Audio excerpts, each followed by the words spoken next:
Have you ever wondered why so many people are raving about cold plunges and ice baths?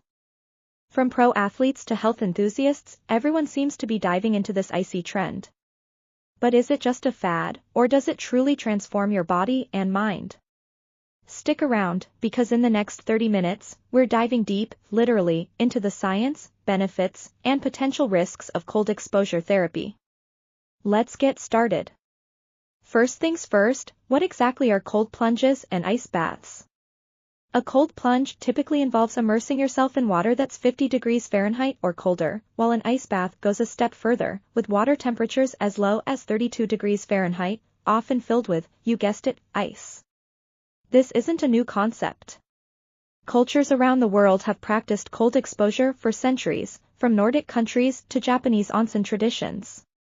But why has it become a modern wellness obsession? Let's break it down. When you submerge yourself in cold water, your body goes into survival mode. Here's what happens. 1. Vasoconstriction, blood vessels narrow to preserve heat in your core, protecting vital organs. 2. Heart rate and respiration, your heart rate spikes, and breathing becomes faster, triggering your fight or flight response. 3. Endorphin release, after the initial shock, your body releases feel-good chemicals like endorphins and norepinephrine. But there's more to it. Studies. Let's talk benefits. Here are the top reasons people swear by cold plunges. 1. Reduced muscle soreness. Athletes often use ice baths after intense workouts to speed up recovery. 2. Boosted immunity. Regular cold exposure may enhance your immune system by stimulating white blood cell production. 3. Mental resilience. Overcoming the shock of cold water can build mental toughness and reduce stress. 4. Improved mood. Cold plunges can elevate your mood by increasing dopamine levels, some studies suggest by up to 250%. But remember, results can vary. Consistency is key, and it's not a one-size-fits-all solution. Of course, cold plunges aren't without risks. Here are a few things to keep in mind. 1. Hypothermia. Prolonged exposure to cold water can be dangerous. Always limit your time in the water based on temperature. 2. Heart conditions. If you have heart problems, consult a doctor before trying ice baths, as the sudden shock can strain your cardiovascular system.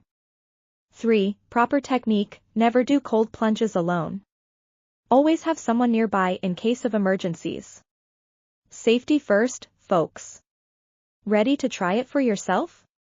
Here's how you can start. 1. Choose your setup. You don't need a fancy ice bath. A bathtub or even a cold shower works. 2. Start small. Begin with water around 60 degrees Fahrenheit and gradually decrease the temperature as you build tolerance. 3. Time it right. Start with 1 to 2 minutes and gradually work up to 5 to 10 minutes. 4. Focus on breathing. Controlled, deep breathing helps you stay calm during the initial shock. And remember, consistency is key. A few times a week can yield great results. Did you know some of your favorite celebrities and athletes swear by cold plunges? Wim Hof, the Iceman, has popularized it worldwide, and stars like Joe Rogan and Lady Gaga are big fans. It's not just a trend, it's a movement. I tried cold plunges for a month, and here's what I noticed: better focus, improved energy, and a boost in my overall mood. Don't just take my word for it, here's what some of you had to say about your experiences. Cold plunges and ice baths may not be for everyone, but they're an incredible tool for those looking to push their limits, both physically and mentally. If you're ready to take the plunge, why not start today? Let me know in the comments if you've tried it and what your experience was like. Don't forget to like, subscribe, and share this video with someone who needs a little chill in their life. Thanks for watching, and I'll see you in the next video.